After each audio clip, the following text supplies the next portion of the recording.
ফিডব্যাকের জন্য নন ফিডব্যাক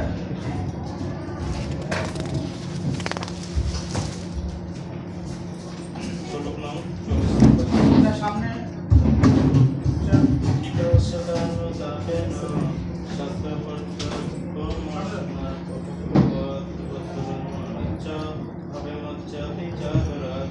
पुत्रसेव च पुत्राणां भवितैक सत्तन्मतः दशान्ति च दशः दुःखं भगवत्या समः होमवर्क करें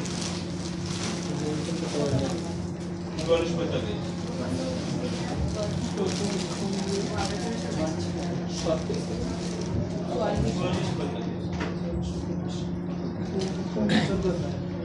জ্ঞানবান কেশব বললেন, তোমার শোক অনুতাপ যথাযথ বিচার পরমেশ্বর ভগবানের প্রতি তোমার ঐকান্তিক ভক্তি এবং শিব ও আমার প্রতি তোমার শ্রদ্ধার ফলে তোমার পুত্রের হিরণ্যকশিপুর পুত্রদের মধ্যে একজন প্রহ্লাদ ভগবানকে এক সর্বমান্য ভক্ত হবেন এবং তার কীর্তি ভগবানেরই কীর্তির মতো বিস্তার লাভ করবে। তো এখানে প্রভুপাদ যে অন্তরটা আলোচনা করেছে সেটা হচ্ছে যে বলেছে জ্ঞানবান কশ্যপ বলেছে যে তোমার সব অনুপাত অনুতাপ যত বিচারের মাধ্যমে ভগবান তোমার প্রতি অজ্ঞাতে ভক্তি ও শ্রী মামার প্রতি শ্রদ্ধার ফলে তোমার তার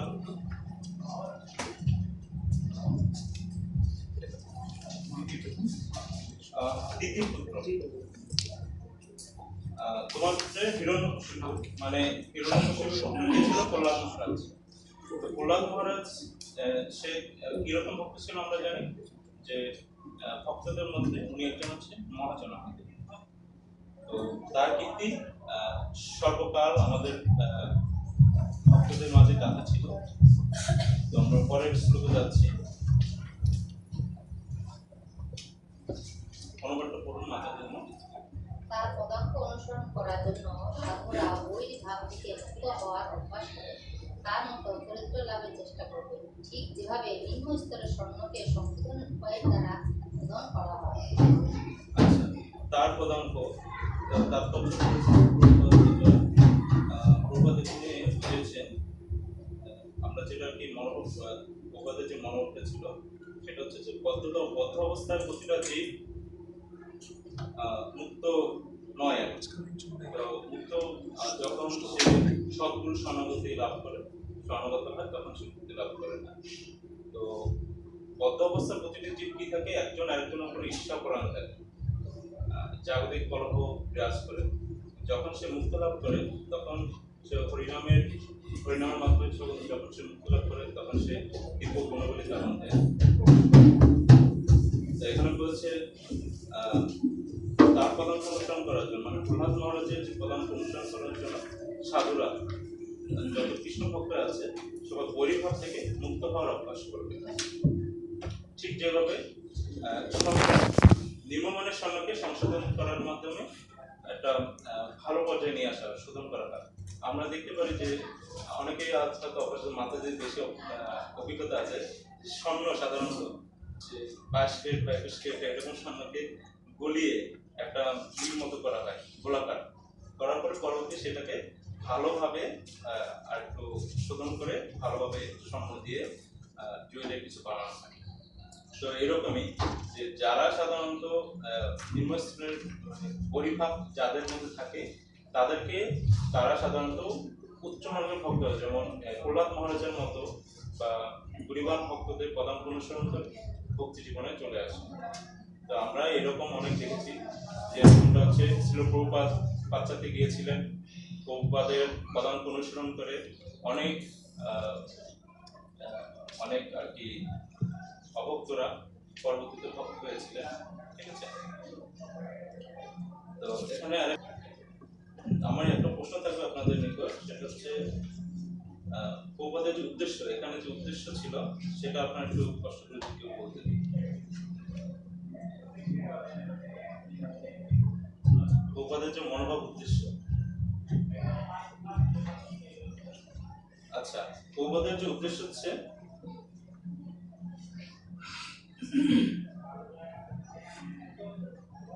আমাদেরকে এটা আর কি বোঝাতে চেয়েছে যে আমরা আমাদের এই ভক্তি জীবনটাকে যেন যারা ভালো সাধুসন্ত আছে তাদের পদাঙ্ক অনুসরণ করে আমরা আমাদের যে ভক্তিময় জীবনটাকে সম্পূর্ণ করতে পারি।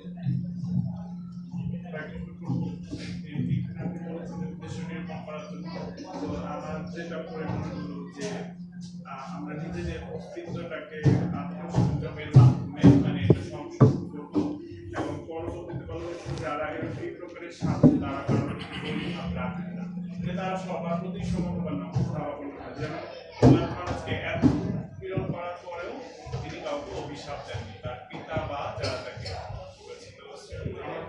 এটাই। ধন্যবাদ। পরবর্তী শ্লোক 47 অনুবাদ। তার প্রতি সকলে প্রসন্ন হবেন, কেননা সে ভক্ত ভগবান ব্যতীত অন্য আর কিছু কামনা করেন না। তার প্রতি সমগ্র বিশ্বের নিয়ন্তা পরমেশ্বর ভগবান সর্বদা প্রসন্ন থাকেন। আমরা একটু তাৎপর্য করি। পরমরূপে পরমেশ্বর ভগবান সর্বত্র বিরাজমান এবং তিনি তার ইচ্ছা অনুসারে সকলকে নির্দেশ দিতে পারেন। দ্বিতীয় ভাবি পবিত্র, তিনি একজন মহান ভগবত হবেন বলে ভবিষ্যৎবাণী করা হয়েছিল। তিনি সকলেরই প্রিয় হবেন, এমনকি তার পিতা শত্রুদের কাছেও, কেননা পরমেশ্বর ভগবান ব্যতীত তিনি অন্য আর কিছু দর্শন করবেন না। শুদ্ধ ভগবত তার আরাধ্য ভগবানকে সর্বত্র দর্শন করেন, যেরকম প্রহ্লাদ মহারাজ ভগবানকে সর্বদা সব জায়গায় দর্শন করেছিলেন।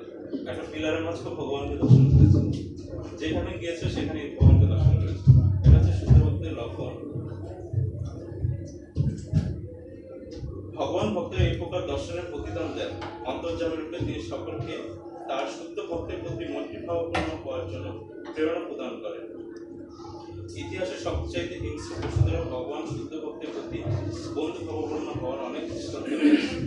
যেরকম আমরা দেখি যে চৈতন্য মহাপ্রভুর লীলায় যে ঝাড়খণ্ডে হরিনাম করেছিল, সকল হিংস্র পশু যারা ছিল তারাও নৃত্য করেছিল। হ্যাঁ, সেটা হচ্ছে ভগবান পরমাত্মাকে সকলের মাঝে সেই যে একটা প্রেম, হরিনামের যে প্রেম সেটা প্রদান করে। পরবর্তী শ্লোক। সেই সর্বশ্রেষ্ঠ শ্লোক 48 সেই সর্বশ্রেষ্ঠ ভগবত ভক্ত মহাত্মা মহানুভব ও মহাত্মাদের মধ্যে সবচেয়ে মহান হবেন।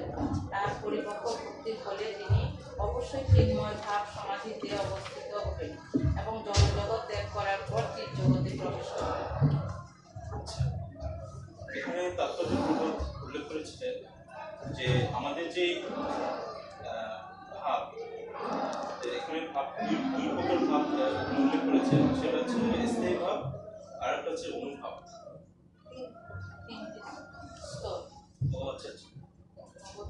স্থায়ী ভাব, অনুভাব আর মহাভাব। তো নিরবিচ্ছিন্ন পূর্ণ ভগবৎগণকে বলা হয় স্থায়ী ভাব, আর যখন তাকে বিশেষ দিব্য সম্পর্কের দ্বারা সম্পর্কিত হয় সেটা হচ্ছে অনুভাব। এবং মহাভাব হচ্ছে আলাদা স্থিতির মাধ্যমে দেখা যায়। দ্বিতীয় পুত্র প্রহ্লাদ মহারাজ নিরন্তর ভগবানের ধ্যান করবেন এবং ভগবানের লীলাসমূহ কীর্তন করবেন, যেটা ভবিষ্যৎবাণী করেছিলেন এবং সেটাই দিদিকে বলছিলেন। যেহেতু তিনি নিরন্তর ভগবানের ধ্যানে মগ্ন থাকবেন, তাই তিনি তার জড় দেহ ত্যাগ করার পর অনায়াসে চিৎ জগতের স্পন্দলিত হবেন। এই প্রকার ধ্যান ভগবানের পবিত্র নাম কীর্তন ও শ্রবণ দ্বারা অধিগত সহজ সরলভাবে অনুষ্ঠান করা যায়। এই বলে যুগে সেই পন্থা বিশেষভাবে গ্রহণ করার পরামর্শ দেওয়া হয়েছে। তো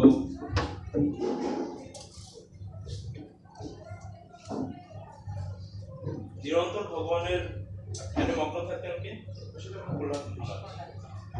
কলিযুগে আমরা সাধারণত হরিনাম আমাদের করেছে, মানে আমাদেরকে হরিনাম সর্বদা হরিনাম সংকীর্তন এবং শ্রবণের মাধ্যমে নিয়োজিত থাকার জন্য বলা হয়েছে। যেহেতু কলিকালে পাপাচার এবং এগুলোর বৃদ্ধি থাকে, ভক্তরা যেন এর থেকে মুক্ত থাকে, এই জন্য সর্বদা হরিনাম শ্রবণ কীর্তন দ্বারা সবসময় আর কি এর মধ্যে থাকতে বলা হয়েছে আর কি। শ্লোক নম্বর 49। শ্লোক 49 অনুবাদ। তিনি ধার্মিক, সুশীল, সমস্ত সদ্গুণের আধার হবেন। তিনি পরসুখে সুখী, পরদুঃখে দুঃখী এবং অযথা শত্রু হবেন। চন্দ্র যেমন গ্রীষ্মকালীন সূর্যের তাপ দূর করেন, তেমনি তিনি জগতের শোক হরণ করবেন। দেখেন এখানে একজন ভক্তের কি গুণাবলী থাকা উচিত, শুদ্ধ ভক্তের, সেখানে কিন্তু এখানে কিন্তু বলা আছে যে উনি ধার্মিক, সুশীল এবং সমস্ত সদ্গুণের আধার হবেন। এবং একজন ভক্ত কি থাকে, পরসুখে সুখী এবং পরদুঃখে দুঃখী এবং হচ্ছে অজাত শত্রু। চন্দ্র যেমন গ্রীষ্মকালীন সূর্যের তাপ দূর করে, তেমনি তিনি জগতের শোক হরণ করবেন। তো আমরা দেখতে পাই ভগবান সবসময় তার ভক্তদেরকে এই সাধারণত প্রচার করার জন্য যে আমার থেকে আমার ভক্ত বড়, এই জিনিসটাকে ভগবান দেখানোর জন্য সবসময় ভক্তের মাধ্যমে সে সেটা প্রচার করেছে। কিরকম প্রহ্লাদ মহারাজকে এত করেছে, এত কষ্ট দিয়েছে, অত্যাচার করেছে, তারপরও প্রহ্লাদ মহারাজ তার হরিনাম আর কি মুখ থেকে ছাড়েনি এবং পরিশেষে ভগবান তাকে রক্ষা করেছে। তো তারপরে কি হয়েছে, তারপরে তার সমস্ত ভগবানের যারা ভক্ত ছিলেন তাদের মাধ্যমে তার গুণগানটা ব্যাপ্তি পেয়েছে। ভগবানের আদর্শ ভক্ত প্রহ্লাদ মহারাজ মানুষের পক্ষে সমস্ত সদ্গুণে প্রসিদ্ধ ছিলেন। যদিও তিনি এই পৃথিবীর সম্রাট ছিলেন, তবু তিনি অসৎ ছিলেন না। আমরা দেখতে পাই বর্তমান সমাজ প্রেক্ষাপটে যে মানে বর্তমান যুগে যে দেশের রাজা হলো সে কিন্তু সৎ নয়। তো সে প্রহ্লাদ মহারাজ ছিলেন অসুর, যেহেতু যদিও অসুর কুলে আর কি জন্ম নিয়েছিলেন, কিন্তু সে ছিলেন একজন ভগৎ ভক্ত এবং ভগৎ ভক্ত হওয়া সত্ত্বেও একজন রাজা হয়েছিলেন। আর রাজা হলে তার মধ্যে দাম্ভিকতা, একটা অহংকার থাকাটা স্বাভাবিক, কিন্তু তা সত্ত্বেও তিনি তা থেকে মুক্ত ছিলেন এবং তার মধ্যে কোনো অসৎ চরিত্র ছিল না। তার শৈশব থেকে তিনি সমস্ত সদ্গুণের আধার ছিলেন। সেই সমস্ত গুণাবলীর গণনা না করে এখানে সংক্ষেপে বলা হয়েছে তিনি সমস্ত সদ্গুণে বিভূষিত। সেটি হচ্ছে শুদ্ধ ভক্তের লক্ষণ। শুদ্ধ ভক্তের সবচেয়ে মহত্বপূর্ণ বৈশিষ্ট্য হচ্ছে যে তিনি লম্পট বা অসংযমী নন এবং তার একটি গুণ হচ্ছে যে তিনি সর্বদা অপরের দুঃখ দূর করার জন্য উপকৃত থাকেন। জীবের সবচেয়ে জঘন্য দুর্দশা হচ্ছে তার কৃষ্ণ স্ত্রী। ভক্তদের যখন মায়ার প্রভাবে যখন ভক্তরা পড়ে তখন তার সাময়িক সময়ের জন্য কৃষ্ণ স্মৃতি ঘটে, কিন্তু যখন সে কোনো সাধু সঙ্গের স্পর্শ মানে সাধু সঙ্গ পায় তখন কিন্তু তার আবার সেই কৃষ্ণ স্মৃতিতে চলে গিয়ে তখন আবার কৃষ্ণের স্মরণ চলে আসে। জীবের সবচেয়ে ভগবানের শুদ্ধ ভক্ত তাই সর্বদা সকলের কৃষ্ণ ভাবনা জাগ্রত করার চেষ্টা করেন। আমরা দেখতে পাই প্রভুপাদ কিছু পাশ্চাত্যে এবং সকল বর্ণের মানুষের মাঝে হরিনাম সংকীর্তন প্রচার করেছিলেন, তাদের মধ্যে যে কৃষ্ণ ভাবনা সেটা জাগ্রত করার জন্য। সেটি হচ্ছে সমস্ত ক্লেশের সর্বশ্রেষ্ঠ মহাঔষধ। হরিনামই হচ্ছে এই যুগের মহামন্ত্র বা মহাঔষধ। এর মাধ্যমে জীব মুক্তি লাভ করতে পারে। শ্লোক নম্বর 50 আমাদের দেব।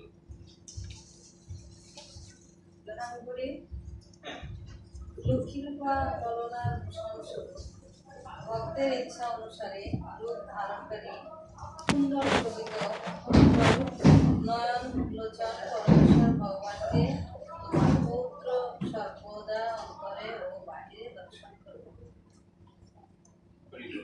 দেখেন এখানে একজন ভক্ত ভগবানকে কত সুন্দরভাবে বর্ণনা করেছে। লক্ষ্মী রূপা ললনার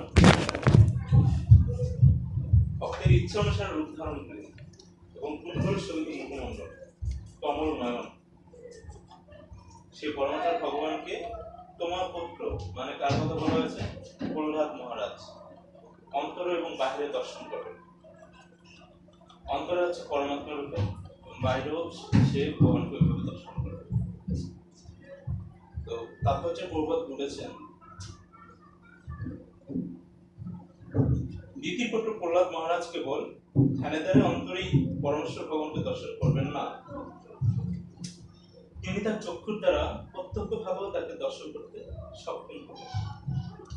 এই প্রত্যক্ষ দর্শন কেবল তাদের পক্ষে সম্ভব যারা কৃষ্ণ ভক্তিতে অত্যন্ত উন্নত, কেননা জড় চক্ষুর দ্বারা ভগবানকে দর্শন করা সম্ভব নয়। পরমেশ্বর ভগবানের কৃষ্ণ বলদেব সংকর্ষণ, অনিরুদ্ধ, প্রদ্যুম্ন, বাসুদেব, নারায়ণ, রাম, নৃসিংহ, বরাহ, বামন আদি অসংখ্য নিত্য রূপ রয়েছে এবং ভগবত ভক্তরা জানেন যে তারা সকলে ছিলেন বিষ্ণুর রূপ।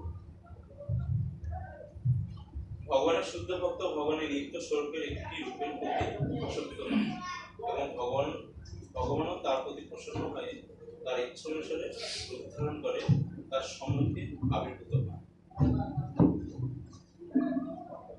ভগবত ভক্ত কখনো ভগবানের রূপ সম্বন্ধে তার খেয়াল খুশির মতো কল্পনা করেন না, অথবা তিনি কখনো মনে করেন না যে ভগবান হচ্ছেন নির্বিশেষ এবং অভক্তদের বাসন অনুসারে কোন রূপ ধারণ করতে পারে না। অভক্তদের ভগবানের রূপ সম্বন্ধে কোনো ধারণাই নেই।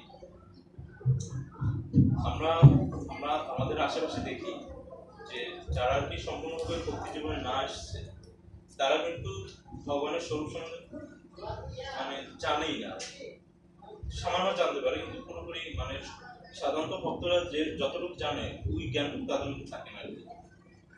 তো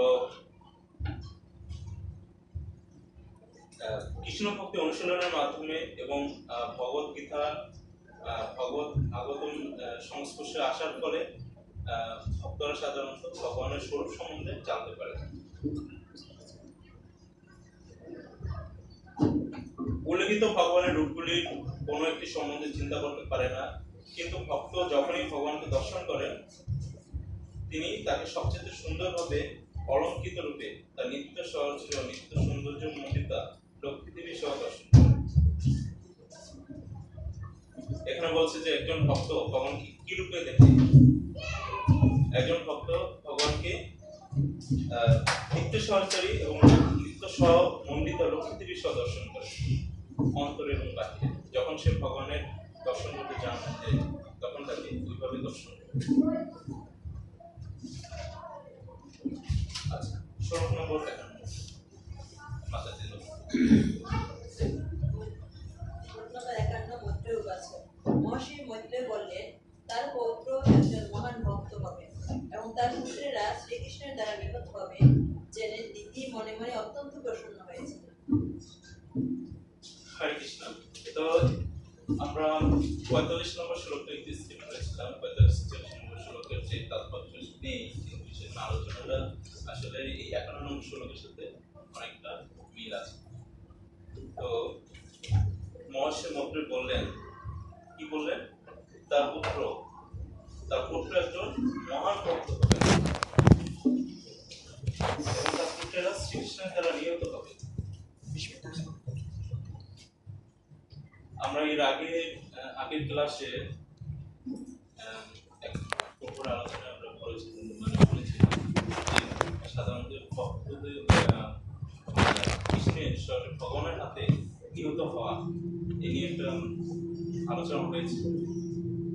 তো ভগবানের হাতে নিহত হওয়ার ফলে কিন্তু উপসর্গ আর যেই হোক না কেন সে কিন্তু মুক্তি লাভ করে এবং এটা জেনে দিদি কিন্তু আনন্দিত হয়েছিল। যেখানে ভগবানের মারা যাবে শুনে সবাই সে মন খারাপ করতে পারতো, যে সেখানে সে আনন্দিত হয়েছে। কারণ কি? কারণ সে ভগবানের হাতে নিহত হবে, আর ভগবানের হাতে নিহত হওয়া কিন্তু চারটিখানি বিষয়।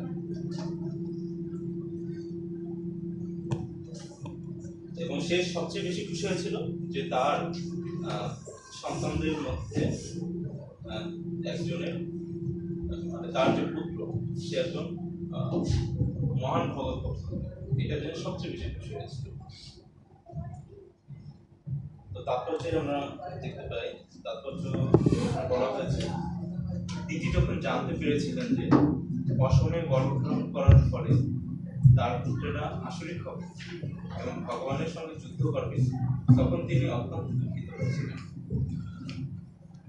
আমাদের আগের ক্লাসে আলোচনা হয়েছিল এই নিয়ে অসময়ে গর্ভধারণ মানে সায়ংকালে দিদির গর্ভধারণ এই বিষয়ে বিস্তারিত আলোচনা হয়েছে। সেখানে আমরা অনেক কিছু জানতে পেরেছি। তো অসময়ে গর্ভধারণের ফলে মানে সান্ধ্যকালীন যে সময়টা, এটা মানে অশুভ বলা হয়েছে। ওই সময় গর্ভধারণের ফলে কি হয়েছে, আসরিক ঐশ্বরিক যে শক্তি এটা বৃদ্ধি পেয়েছে। মানে দিদির পুত্ররা কি ছিল, অসুর ছিল, এবং তারা কি করেছিল, তারা ভগবানের সাথে যুদ্ধ করেছিল। তখন তিনি অত্যন্ত দুঃখিত হয়েছিলেন। কেন হয়েছিলেন? এই যে ভবিষ্যৎবাণী করেছিল কশ্যপ মুনি দিদির কাছে যে এই সান্ধ্যকালীন করার জন্য কি হবে, অসুর সৃষ্টি হবে এবং তারা ভগবানের সাথে যুদ্ধ করবে। কিন্তু যখন তিনি শুনলেন যে তার পুত্র একজন মহান ভক্ত হবেন, তখন তার পুত্র ভগবানের দ্বারা এবং তার দুই পুত্র ভগবানের দ্বারা নিহিত হবে, তখন তিনি অত্যন্ত প্রসন্ন হয়েছিলেন।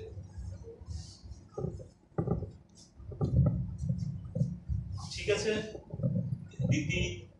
দিদি সব পুত্ররা অসুর, কিন্তু তার থেকেও সবচেয়ে বড় একটা সুসংবাদ পেয়েছিলেন কি, তার পুত্র একজন মহান ভগত এবং তার কীর্তি কাহা থাকবে। একজন মহর্ষির পত্নী এবং মহান প্রজাপতি দক্ষের কন্যারূপে তিনি জানতেন যে পরমেশ্বর ভগবানের দ্বারা নিহিত হওয়া এক মহাসৌভাগ্য। একজন মহর্ষির পত্নী হওয়ার কারণে সে জানতে পেরেছিল যে ভগবানের দ্বারা নিহিত হওয়া কোন সাধারণ বিষয় এক মহাসৌভাগ্য। ভগবান যেহেতু পরম তত্ত্ব, তাই তার হিংসা ও অহিংসা উভয় কর্মই পরম স্তরে সংগঠিত হয়। ভগবানের এই প্রকার কার্যে কোনো রকম পার্থক্য নেই। জড়জগতের হিংসা ও অহিংসার সঙ্গে ভগবানের কার্যক্রমের কোনো সম্পর্ক নেই। ভগবানের দ্বারা নিহিত অসুরও সে একই ফল প্রাপ্ত হয়, যা বহু জন্মান্তর কঠোর তপশ্চর্যা ও আত্মনিগ্রহ করার পর মুক্তিকামী ব্যক্তি লাভ করে। মহান যোগীরা দীর্ঘকাল ধরে তপস্যা করেন, ভগবানের বা কৃপা পান না, কিন্তু অসুররা ভগবানের হাতে নিহত হওয়ার ফলেও সে পরম ধাম লাভ করে। আর ভগবান কখনো উচ্চ নিচু জাত বিশ্লেষণ করেন, ভগবানের কাছে সবাই সমান। এখানে এটাই আর কি বলা হয়েছে। এখানে কুসুম শব্দটি তাৎপর্যপূর্ণ, কেননা তা সূচিত করে যে দিদি আশাতীত ভাবে প্রসন্ন হয়েছিল।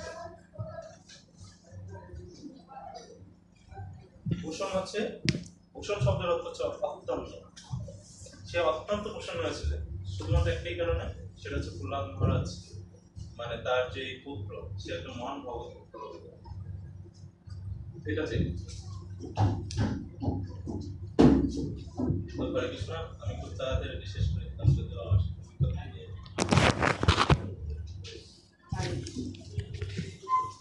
হরে কৃষ্ণ।